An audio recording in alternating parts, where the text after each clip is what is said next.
Bismillahirrahmanirrahim. Alhamdulillah.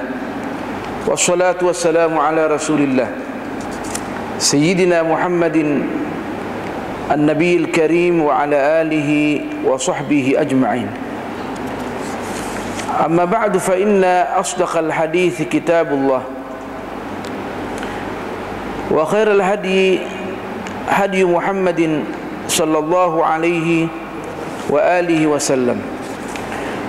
Wa syarrul umuri muhdatsatuha wa kullu muhdatsatin bid'ah wa kullu bid'atin dhalalatun wa kullu dhalalatin fin nar atau kama qala sallallahu alaihi wa alihi wasallam. Tuan-tuan, puan-puan yang berbahagia, Assalamualaikum warahmatullahi taala wabarakatuh. Segala puji bagi Allah Subhanahu wa taala yang senantiasa melimpahkan rahmatnya kepada kita semua. Mudah-mudahan nikmat ini senantiasa berkesinambungan sehinggalah kita berjumpa dengan Allah Subhanahu wa taala. Salawat dan taslim kami cucurkan kepada Rasulullah sallallahu alaihi wa alihi wasallam. Mudah-mudahan dengan salawat ini segala usaha kita dapat diberkati oleh Allah Subhanahu wa taala. Tuan-tuan, puan-puan yang berbahagia, kita akan menyambung pelajaran kita melalui kitab yang telah ditulis oleh Al-Hafidh Syekhul Islam Ibn Hajar Al-Asqalani, seorang pakar dalam hadis dan fiqh dalam mazhab Syafi'i, pakar dan dalam perawi hadis dan banyak lagi ilmu-ilmu yang dikuasai. Dan dia merupakan seorang pembesar Asy-Syafi'i daripada ulama Asy-Syafi'iyah yang dipegang teguh dia punya pandangan. Dalam bukunya Bulughul Maram yang menceritakan tentang ahaditsil ahkam. Jadi kalau kita nak mengetahui dalil-dalil kita di dalam masalah hukum hakam melalui hadis Rasulullah sallallahu alaihi wasallam, sebaiknya kita kembali kepada Bulughul Maram. Kalau perlu dihafal, orang dulu hafal kitab ini sebab memang dia ditulis untuk menyimpulkan hadis-hadis yang berkaitan dengan hukum hakam, supaya apa yang kita amalkan terutama dalam ibadah kita ini kita dapat tenang sebab dia mempunyai dalil yang kebas. Tuan-tuan, puan-puan yang berbahagia, kita sudah sampai kepada bab nawaqidil wudu daripada kitabut taharah, kitab yang menceritakan bagaimana kita ini melaksanakan at-taharah. At-taharah kita sudah jelaskan, yaitu adanya kita ini membersihkan diri kita daripada najis, baik yang kecil lebih lagi yang besar, atau mensucikan diri kita baik zahir maupun batin. At-taharah. Ada juga kata-kata dikatakan an-nadhafah. Nah, kalau an-nadhafah ini biasanya ditinjau dari segi zahir saja, tapi kalau at-taharah dua-dua tu, baik daripada kotoran yang zahir maupun kotoran yang batin. Seperti adanya kita ini berbuat syirik, macam mana nak menangani masalah kita. Adanya kita ini riak dan dengki, macam mana nak bersihkan jiwa kita daripada benda-benda yang kotor ini, supaya Allah menerima kita. Sebab Islam ini mestilah dia bersih zahiran wa batinan, luar dalam semuanya bersih. Tuan-tuan, puan-puan yang berbahagia, kita sudah sampai kepada hadis nombor 71. Hadis nombor 71 ini diriwayatkan oleh Abdullah ibni Abi Bakrin rahimahullahu taala. Di sini dijelaskan digunakan dengan kata-kata wa an Abdullah ibni Abi Bakrin rahimahullahu taala. Dia menceritakan anna fil kitabil ladzi katabahu Rasulullah sallallahu alaihi wasallam li Amr ibn Hazm al-Ansari Di antara apa yang ditulis Rasulullah sallallahu alaihi wasallam dalam suratnya yang ditujukan kepada Amr bin Hazm waktu berada di Najran untuk memberikan dan mengajarkan dan mendidik kaumnya, di antara wasiat Rasulullah sallallahu alaihi wasallam, alla yamassal Qur'ana illa tahirun, agar supaya Al-Quran ini tidak disentuh kecuali orang yang suci. Tentunya pada dasarnya suci daripada hadas kecil, lebih lagi hadas besar. Rawahu Malikun mursalan. Hadis ini diriwayatkan oleh Al-Imam Malik dalam bentuk mursal. Apa artinya mursal dalam konsep ulumul hadis? Mursal maksudnya seorang tabi'i yang menyandarkan satu hadis langsung kepada Rasulullah sallallahu alaihi wasallam dengan tidak menyebutkan nama sahabat yang menerima daripada Rasulullah sallallahu alaihi wasallam. Jadi dari sini kita ketahui bahawa tidak mungkin seorang tabi itu meriwayatkan hadis langsung kepada Rasulullah tanpa melalui sahabat. Berarti ada sahabat yang dijatuhkan. Berdasarkan ini para pakar hadis mengatakan, seandainya hal itu berlaku, maksudnya ada al-irsal, ada sahabat yang dibuang, tak disebutkan namanya, seorang tabi'i langsung menyandarkan hadis itu kepada Rasulullah sallallahu alaihi wasallam, maka hadis itu mengikut jalan cerita dia yang dikatakan as-sanad, artinya dia lemah, dhaif. Pada dasarnya meskipun ada beberapa hadis mursal yang dianggap sahih, seperti hadis mursal yang diriwayatkan oleh sahabat,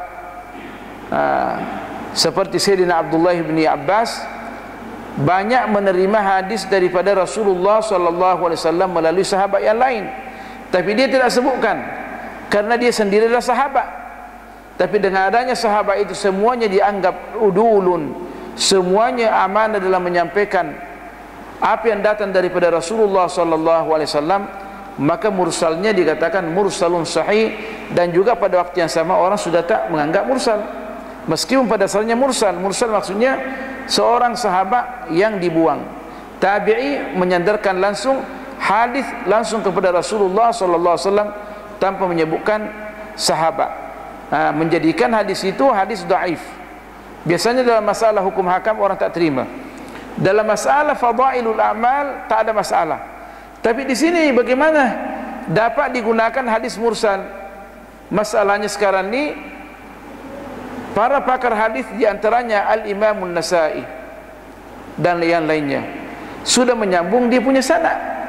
Wa wasalahu An-Nasa'i, kata Al-Imam Ibnu Hajar Asqalani. Wa Ibnu Hibban, dan Ibnu Hibban juga mengatakan demikian.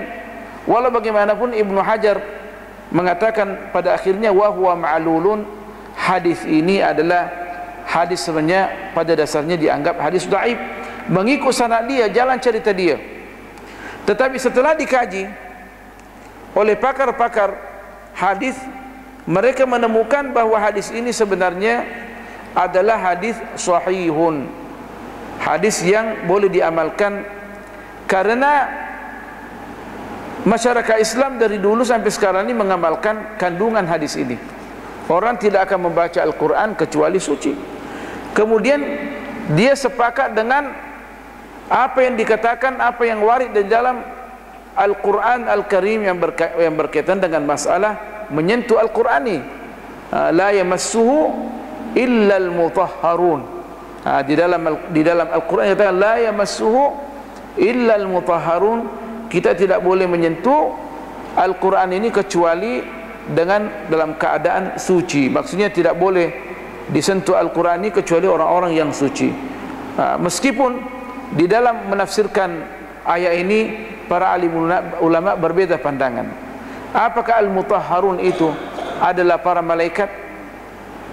Karena dibaca juga, ada juga bacaan yang lain, al-mutahhirun. Walau bagaimanapun kita dalam mazhab Syafi'i, terutama di Brunei Darussalam, kita memakai kita menganggap hadis ini hadis sahih dan diamalkan, yaitu kita tidak boleh menyentuh Al-Quran kecuali dalam keadaan suci. Meskipun dia punya kajian sini terlalu banyak, kalau seandainya kita akan membaca dia punya kajian hadis, dan ini bukan tempatnya. Karena kita di dalam pengajian umum ini, yang paling penting i'tibar yang kita ambil, pelajaran yang kita ambil daripada sesuatu hadis tu. Kita akan sampai jam 12 malam, tidak akan berhenti mengkaji dia punya jalan cerita.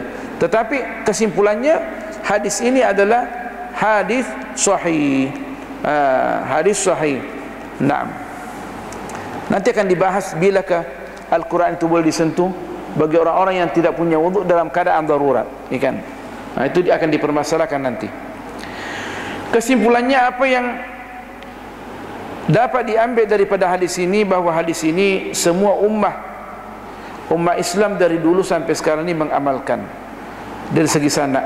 Al-Imam Hakim mengatakan, hadis Amr ibn Hazm min qawaidil Islam. Hadis Amr ibn Hazm min qawaidil Islam, hadis yang Rasulullah sallallahu alaihi wasallam, yang Rasulullah kirim kepada Amr ibn Hazm dan dia jadikan sebagai lembarannya, merupakan asal usul daripada Islam ini, mesti dipegang, bahwa kita tidak boleh menyentuh Al-Quran kecuali dalam keadaan suci. So itu sudah menjadi formula dalam Islam. Saya rasa tidak ada orang yang berani menyentuh Al-Quran kecuali dalam keadaan suci. Kita dalam Ahlussunnah Jamaah dalam berbeza mazhab. Kemungkinan kalau Khawarij Ibadiyah di Oman, kemungkinan mereka boleh menyentuh, tapi itu kami bukan daripada Ibadiyah, kami daripada Ahlussunnah wal Jamaah. Dari Ahlussunnah Jamaah terutamanya kita dalam Burundi Darussalam bermazhab Syafi'i, kita tak boleh menyentuh Al-Quran ini kecuali dalam keadaan suci. Naam. Dan begitulah dikatakan tadi al-a'immatul arba'ah, al-Imam Malik wal Imam Abu Hanifah, al-Imam Abu Hanifah wal Imam Malik wal Imam Syafi'i wal Imam Ahmad bin Hanbal, semuanya mengatakan mestilah kita ini dalam menyentuh mushaf mestilah dalam keadaan suci. Ada perbezaan bagaimana kalau seandainya dia merupakan tafsir seperti tafsir yang di tafsir Kementerian Agama, Departemen Agama di Indonesia yang sudah dicetak di Saudi, boleh enggak kita sentuh tanpa wudu? Itu khilaf bainal ulama. Kita tengok apakah dalam tafsir itu lebih banyak kata-kata tafsir dan terjemahan, ataukah Al-Quran lebih banyak. Kalau sudah dikaji bahawa dia punya kata-kata lebih banyak, kata-kata tafsir dan terjemahnya lebih banyak daripada Al-Quran Karim, maka boleh disentuh tu. Tetapi alangkah baiknya, ini masalah boleh ya, tapi untuk berjaga-jaga sebaiknya kita ini berwudu, terutama dalam menyentuh nas Al-Quran tu. Membawanya tak ada masalah, kita bawa. Lebih dia punya terjemahan dan tafsir. Sekarang ni mudah saja dihitung. Letakkan di komputer, tengok berapa kata-kata dia, Al-Quran berapa, kandungan tafsirnya berapa. Boleh kita, kalau limpas boleh dibawa, boleh disentuh. Tapi menurut saya Al-Qurannya itu kalau memang tak ada wudu, apalagi dalam kena junub, jangan disentuh. Ya kan, membawa itu boleh, tak ada masalah, ya kan, untuk berjaga-jaga. Namanya al-akhdhu bil ahwat, kita mesti berjaga-jaga. So ini masalah hukum. Masalah hukum. Apa maksudnya masalah hukum? Ini masalah serius. Maksudnya imma api neraka wa imma syurga. Kita memberikan penghargaan berarti syurga. Tak memberikan penghargaan, kita biasa-biasa saja, ambil remeh saja, ringan saja, maksudnya api neraka. Jadi orang kata, jangan ambil remeh. Maksudnya jangan ambil remeh apa yang berkaitan dengan masalah akhirat. Sama ada dia neraka, api neraka panas ya ni, atau ke syurga. Itu masalahnya tu. Banyak orang sekarang ni tak mau mendengarkan syurga dan neraka. Oh, ustaz selalu syurga saja, neraka saja. Itu realitinya tu. Larangan yang ini berkaitan dengan neraka. Bila mana kita menjauh berarti syurga, mendekat yang ini neraka. Itu tuan-tuan puan-puan yang berbahagia. Jadi sebaiknya Artinya kalau kita ni boleh dibawa tetapi hati-hati menyentuh dia punya nas. Kalau kita boleh bawa pakai sarung tangan, alangkah baiknya. Naam, alangkah baiknya kalau kita mempunyai sarung tangan. Jadi itu yang artinya dalam masalah la yamassuhu illal mutahharun. La yamassuhu, nanti kita akan perbanyak lagi dia punya syarahan sebab kita nak percepatkan dia punya hadis ni. Hadis nombor 72 masih berkaitan dengan masalah wudu ni, benda-benda yang dapat membatalkan wudu. Hadis nombor 72 diriwayatkan oleh ibu kita Sayyidatuna Aisyah radhiyallahu anha qalat kana Rasulullah sallallahu alaihi wasallam, pada adanya Rasulullah sallallahu alaihi wasallam. Biasanya dikatakan kana pada adanya Rasulullah sallam yadhkurullaha ala ahyanihi, yadhkurullaha ala kulli ahyanihi. Rawahu Muslim wa 'allaqahu al-Bukhari. Pada dasarnya, pada biasanya Rasulullah sallallahu alaihi wasallam berzikir mengingat Allah Subhanahu wa taala dalam setiap waktu, semua waktu, semua waktu, kecuali ada beberapa tempat, beberapa hal Rasulullah sallallahu alaihi wasallam tidak berzikir, seperti masuk bilik air. Seperti masuk bilik air jambang, itu tempat syaitan. Meskipun hati dia, hati baginda Rasulullah sallam senantiasa mengingat Allah Subhanahu wa taala. Dengan ini juga kita boleh mengingat, berzikir, mengingat Allah dalam keadaan kita di jambang, dalam hati, ya kan? Siapa tahu kita mati di jambang, siapa tahu. Makanya itulah kita disuruh berzikir dalam wa ala junubihim wa yatafakkaruna fi khalqis samawati wal ardi, katakan yadhkurullaha qiyaman wa qu'udan wa ala junubihim, dalam keadaan berdiri. Orang-orang yang cendekiawan ini, orang yang pandai, yang senantiasa memperhatikan masa depan dia di akhirat, senantiasa berzikir dalam keadaan berdiri, dalam keadaan duduk, dalam keadaan baring, ya kan? Itulah modal kita. Itulah modal kita untuk memperbanyak saham kita di akhirat. Kita mesti banyak berzikir, meskipun dalam keadaan, artinya tempat yang tak boleh berzikir, kita berzikir dalam hati. Sebetulnya dicabut nyawa kita. Rasulullah SAW berzikir zahir batin. Makanya sewaktu keluar daripada jambang, apa disebutkan Rasulullah sallallahu alaihi wasallam? Ghufranak. Ghufranak. Ampunanmu lah ya Allah kami harapkan. Rasulullah dalam keadaan ini berzikir tadi dalam hatinya. Tapi kerana dia berhenti berzikir zahir dia, mulut dia berhenti berzikir, maka dia minta maaf kepada Allah Subhanahu wa taala. Minta maaf. Sudah dimaafkan dosa-dosa yang telah lalu dan akan datang, masih minta maaf. Nah, di mana kita ni? Kan kita kalau masuk di jambang, Allahumma inni a'udzubika minal khubuthi wal khaba'ith, minta berlindung kepada Allah daripada syaitan lelaki dan syaitan perempuan. Masuk di jambang pun kita ada tata tertib.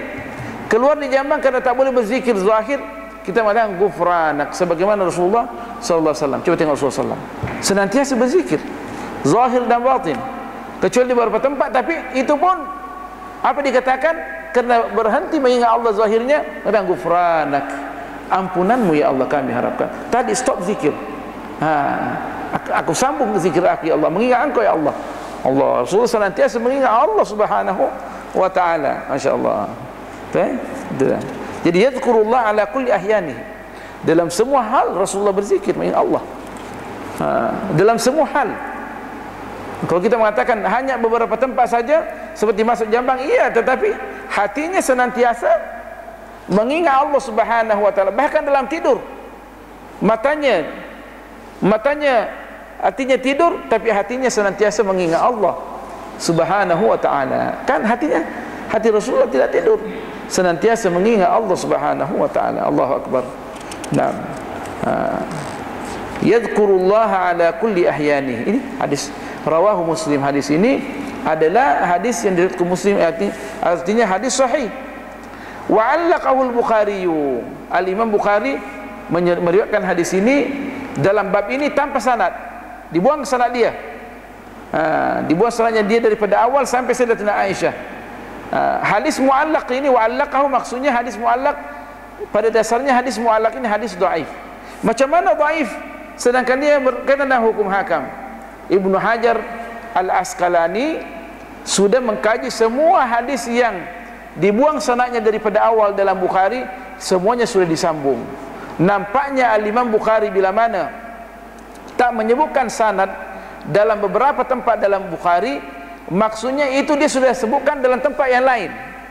Bersambung dia punya sanad sebenarnya, cuma dia ikhtisarkan, pendekkan cerita.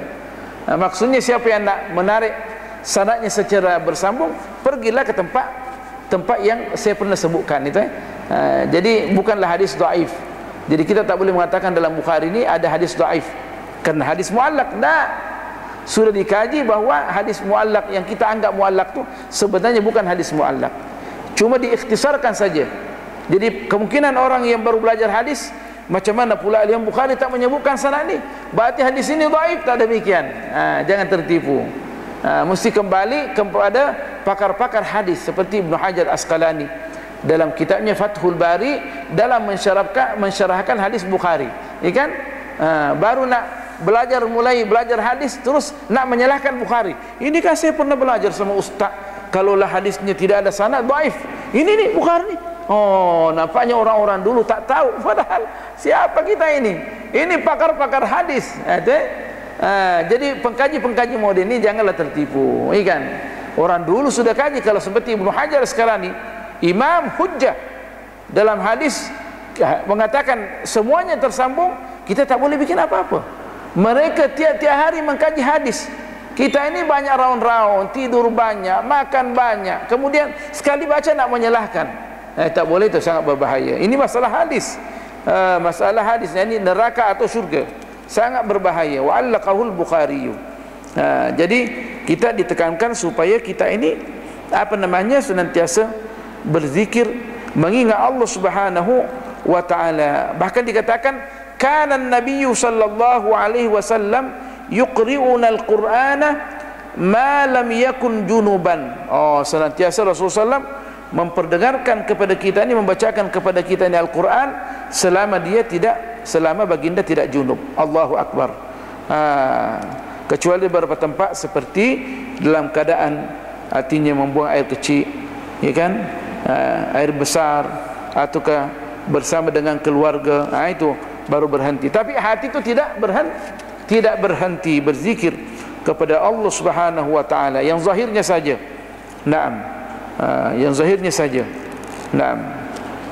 Karena dia mengatakan alladzina yadhkuruna Allaha qiyaman wa qu'udan wa 'ala junubihim wa yatafakkaruna fi khalqis samawati wal ard. Karena orang-orang yang senantiasa berzikir ini dipuji oleh Allah Subhanahu wa taala, di mana mereka berzikir dalam keadaan berdiri, duduk dan baring, dan senantiasa memikirkan pada ciptaan langit dan bumi. Orang-orang itu adalah orang-orang hebat. Hadis 73. Saya percepatkan biar kita nak selesai cepat ni. Hadis 73. Sebenarnya tuan-tuan perempuan, yang penting kita ini sekarang ni boleh mengetahui makna umum daripada ayat, makna umum daripada hadis.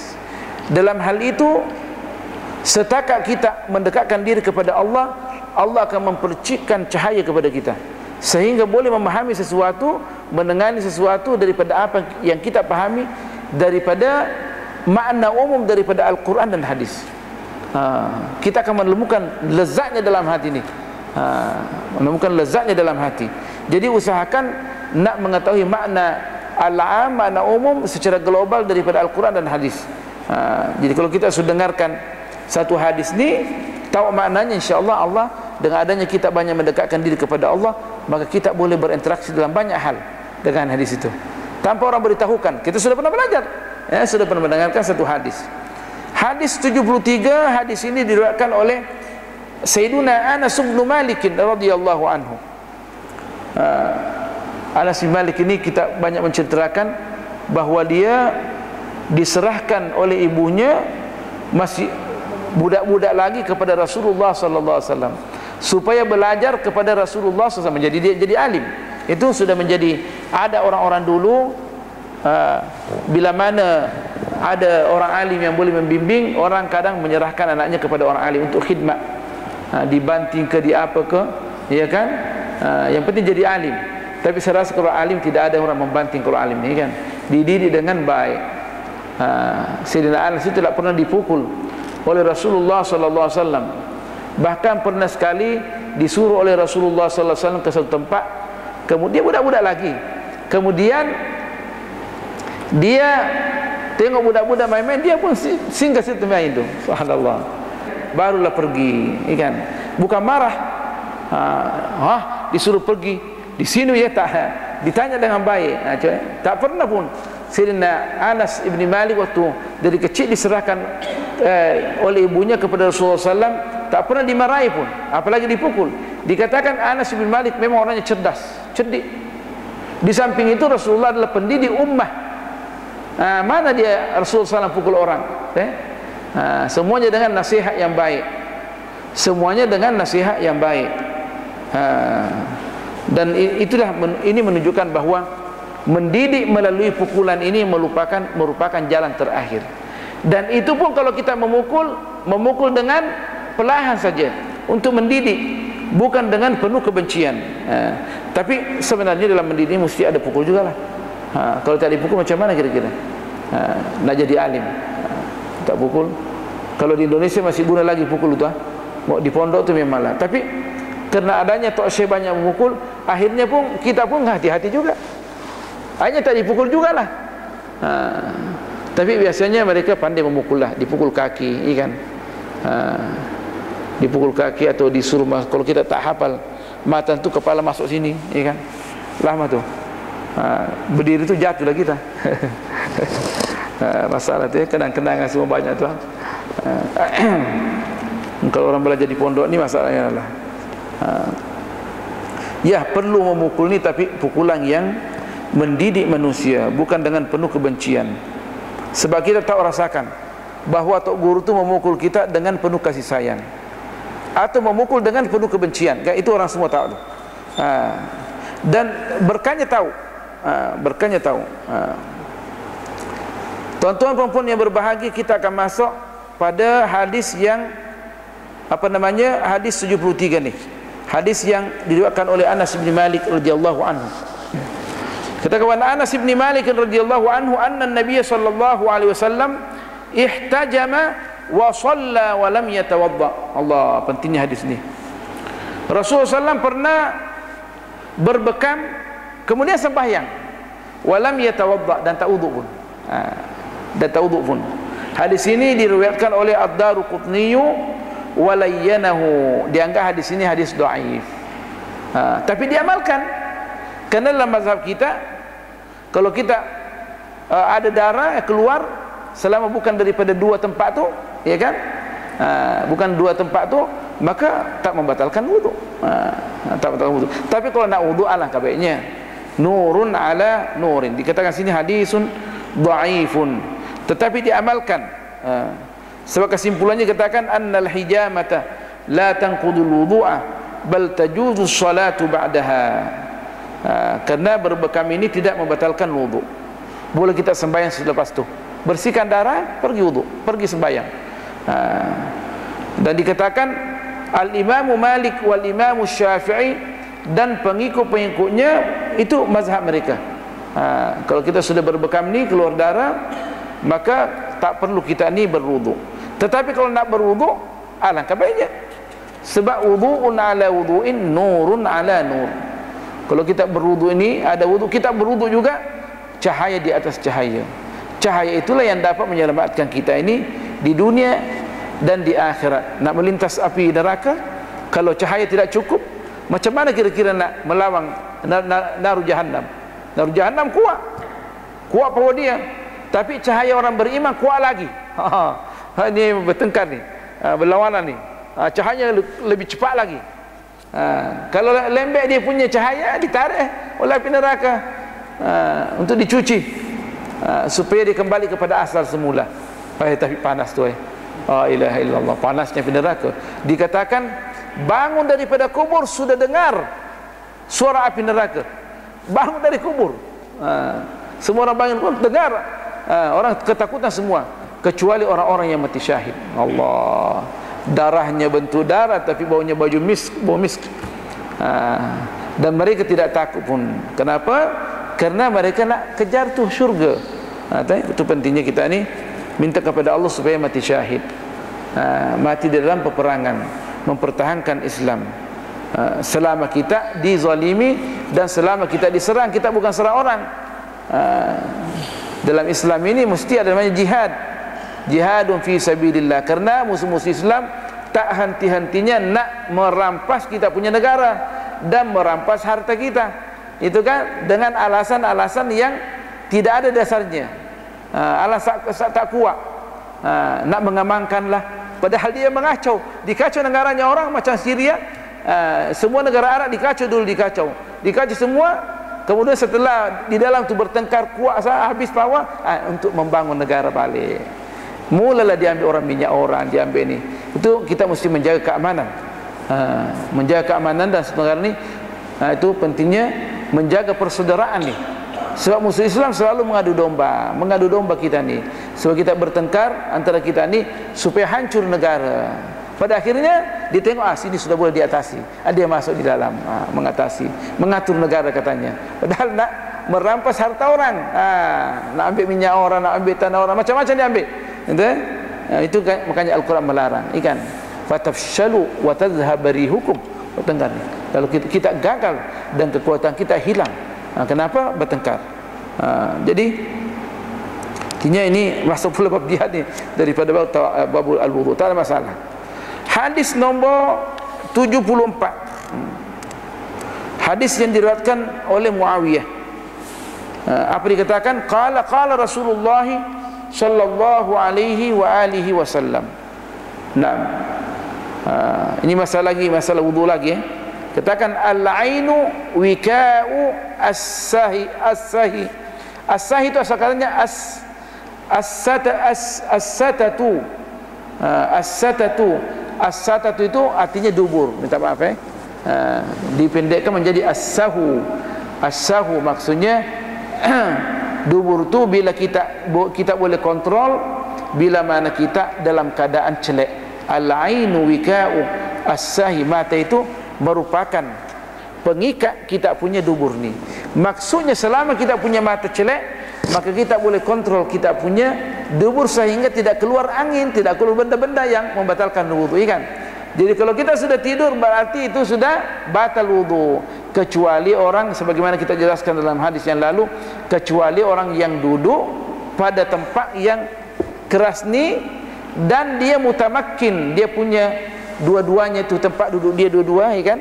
Maq'adahu namanya, dia rapat di mana? Dirapat dikatakan di al-ard, di bumi ni, dia di bumi juga ni.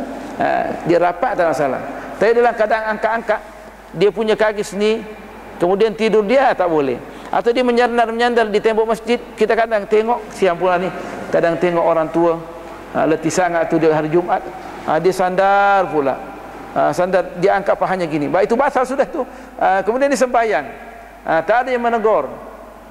Kita pun tunggu-tunggu dia sampai keluar. Kadang sudah keluar tu kita tak ingat pula, kita sembahyang sunat, dia sudah keluar, la ilaha illallah, nak kasih tahu dia. Sebab kalau kita nak tegur, boleh saja dia marah, mengacau, tambah kacau pula nanti, kan? Ini kan, apa nak tegur orang tu ni bukan mudah. Tegur budak-budak tak apa, tegur orang tua matikan. Dia kan balas pula kepada kita, kamu siapa? Ya kan, dari dulu tak ada yang tegur saya. Ya kan, kecuali kemungkinan dia orang alim sungguh dengan penuh adab ni.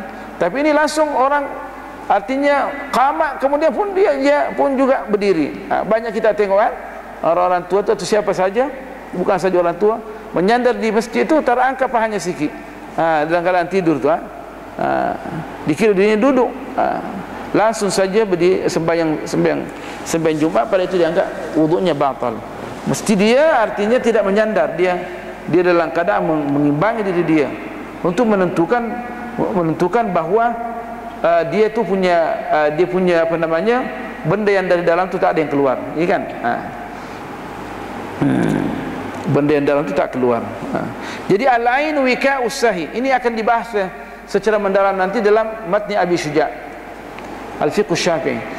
Al-ain wika'us sahi, fa idza namatil ainani, bila mana kedua mata ini tertidur, istatlaqal wika'u, maka pengikat dia tu terbuka, ya kan? Itu kiasan lah tu, ya kan? Rawahu Ahmadu, Al-Imam Ahmad meriwayatkan hadis ini.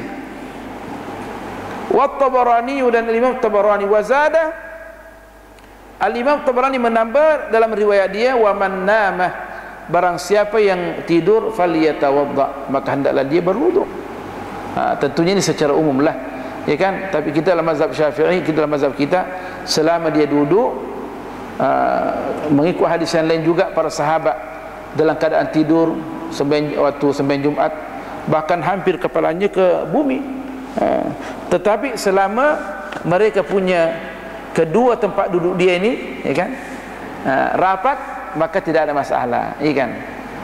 Sebab sini mesti diperhatikan sebenarnya, kan. Ya, nah. Wa man nama falyatawadda, wa hadhihi ziyadatu fi hadzal hadits 'inda Abi Dawud min hadits Ali duna qawlihi istatlaqal wika'u. Penambahan ini, wa man nama falyatawadda, ada pada hadis Al-Imam Abi Dawud daripada hadis Sayyidina Ali radhiyallahu anhu. Tapi tak ada tambahan istatlaqal wika'u. Wa fikr al-isnadaini dha'fun. Kedua-dua sana ini ada permasalahan yang dianggap lemah, tetapi dia diamalkan. Jadi sudah diamalkan. Jadi jalan ceritanya demikian, tapi hadis ini sudah diamalkan. Jadi sudah menjadi reality. Kita tak boleh tinggal sudah. Nah, jadi kadang satu hadis itu dia punya jalan cerita lemah, tapi kemungkinan dia boleh dikuatkan oleh satu ayat, ya kan? Atau memang pengamalannya demikian. Ahlul Madinah kah seperti mazhab Al-Imam Malik, Ahlul Madinah selama sudah mengamalkan, artinya halas. Sudah, artinya meskipun orang mengatakan hadis itu dhaif, tapi diamalkan, matanya kuat, ya kan? Matanya kuat. Isi cerita itu kuat. Isi cerita kuat. Ini pembahasan hadis. Apa yang boleh ambil sini sebagai pelajaran, masalah hukum di sini. Maksudnya kalau orang sudah tidur yang mana dia artinya tidur bukan dalam keadaan duduk yang rapat, maka batal wuduk dia. Wali Abi Dawud aidan an Ibnu Abbas radhiyallahu anhuma marfu'an. Al-Imam Abu Dawud juga meriwayatkan daripada Abdullah bin Abbas, bukan daripada Muawiyah dan Ali radhiyallahu anhuma. Dikatakan an Ibnu Abbas radhiyallahu anhuma, mudah Allah meridai Ibnu Abbas dan ayahnya yaitu Abbas, marfu'an, langsung disumberkan, dinisbahkan kepada Rasulullah SAW, innamal wudu'u ala man nama muttaji'an. Sesungguhnya wudu itu diwajibkan atas orang yang tidur dalam keadaan dia berbaring, ya kan? Dia berbaring di masjid, ya kan? Kemudian dia bangun, ya kan? Pada dia sudah, kita tegur dia, saya hanya rehat saja. Saya pernah bertegur orang dalam satu negara, tahu sesebutkanlah, kita sudah tengok dia tidur situ, dia bangun, ditegur tu, saya tak tidur katanya, hanya baring-baring saja, padahal sudah mendengkur tadi. Tapi namanya orang tidak mau terima. Subhanallah, dia sudah mendengkur, dia bilang baring-baring saja. Kita pun sebab kita sekarang ni kewajiban kita menyampaikan dakwah, menyampaikan nasihat. Dia tak mau terima, itu masalah dia lah, ya kan? Kita tadi tengok dia dalam keadaan orang ceramah, tak tunggu sembahyang tarawih dia di situ baring-baring sambil mendengkur, keluar mendengkur sudah. Tadi kata hanya baring-baring, katanya dia sedar. Wallah, boleh saja kemungkinan. Adakah orang yang tidur mendengkur dia, maksudnya bagi saya dia tidurlah tuan. Tapi namanya manusia selalu mujidal. Subhanallah. Macam-macam kita tengok benda-benda yang lucu orang sembahyang. Nah. Jadi orang yang dalam keadaan berbaring-baring ini, Kalau memang terasa mimpi sedikit, ya kan? Kerana orang yang tidur ni terus mimpi tu, ya kan? Terus mimpi, maka pergilah berwudu. Tuan-tuan puan-puan yang berbahagia, kita sudah sampai kepada sudah membaca hadis 74. InsyaAllah kalau ada umur panjang, sekarang ni 9 kurang 10 minit, kita akan melanjutkan pada hadis 75. Banyak sudah kita baca ni, Masya Allah, boleh jadi muhaddis sudah ni. Subhanakallah bihamdik, nashhadu an la ilaha illa ant, nastaghfiruka wa natubu ilaik. Bismillahirrahmanirrahim. Wal 'ashr innal insana lafi khusr illa alladhina amanu wa 'amilus shalihat wa tawassaw bil haqqi wa tawassaw bis sabr. Bismillahirrahmanirrahim.